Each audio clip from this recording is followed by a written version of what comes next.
खबर आगरा से है। आगरा विकास प्राधिकरण की ई टेंडर प्रक्रिया पर व्यापारियों ने विवाद खड़ा कर दिया है। इनर रिंग रोड के पास रहनकला टोल प्लाजा पर बने दोनों फूड कॉर्नर के लिए जारी नई टेंडर को लेकर छोटे व्यापारियों ने गंभीर सवाल खड़े किए हैं।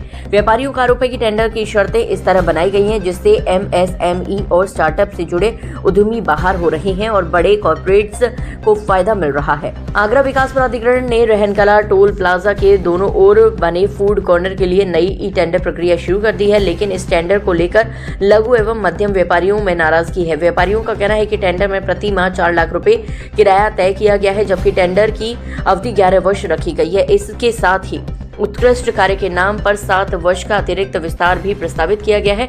टेंडर में शामिल होने की तकनीकी मूल्यांकन में 70 अंक अनिवार्य किए गए हैं। इसके अलावा 10 करोड़ रुपए से अधिक का वार्षिक टर्नओवर, हाईवे पर 10 वर्ष से ज्यादा का रेस्टोरेंट संचालक अनुभव व 100 से अधिक कर्मचारियों का 1 वर्ष का रिकॉर्ड और हाईवे पर कम से कम 5 रेस्टोरेंट संचालित होने जैसी शर्तें रखी गई हैं। वहीं लघु व्यापारियों का आरोप है कि इन शर्तों के चलते MSME, DPIIT और स्टार्टअप इंडिया से जुड़े उद्यमी स्वतः ही बाहर हो जाते हैं। व्यापारी इसे प्रधानमंत्री नरेंद्र मोदी के आत्मनिर्भर भारत एवं लघु उद्योगों को बढ़ावा देने वाली जन कल्याणकारी योजनाओं की भावना के विपरीत बता रहे हैं। व्यापारियों ने ये भी सवाल उठाया है कि पूर्व टेंडर की अवधि भी 7 से 8 महीने शेष है।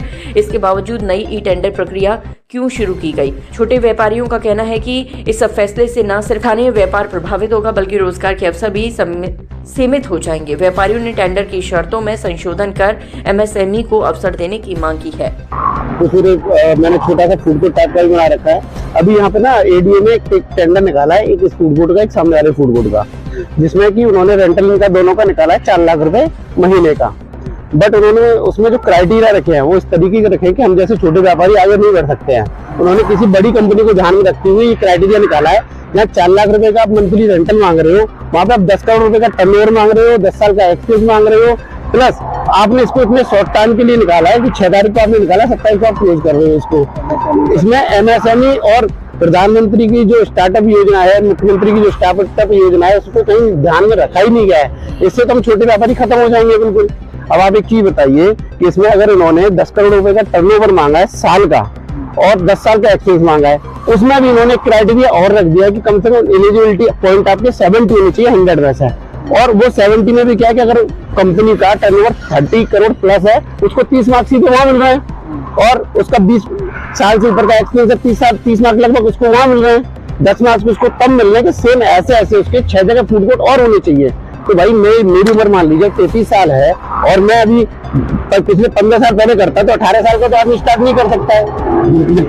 इनकी प्रधानमंत्री जी का भी कार्यकाल को समय 11 साल हुआ है अप्रोक्स में, तो उसी समय से हमने इसमें लगे हुए हैं। फिलहाल जो चल रहा है इनका कार्यकाल कब खत्म होना है? इनका कार्यकाल जून 2026 में खत्म होना है। तो मेरी समझ में ये नहीं आया है कि इसको इतना जल्दी इतनी लॉन्ग पीरियड तक क्यों निकाला गया है कि आपने उसको जनवरी में निकाल दिया, जबकि ये पहले भी 2 साल के लिए थे।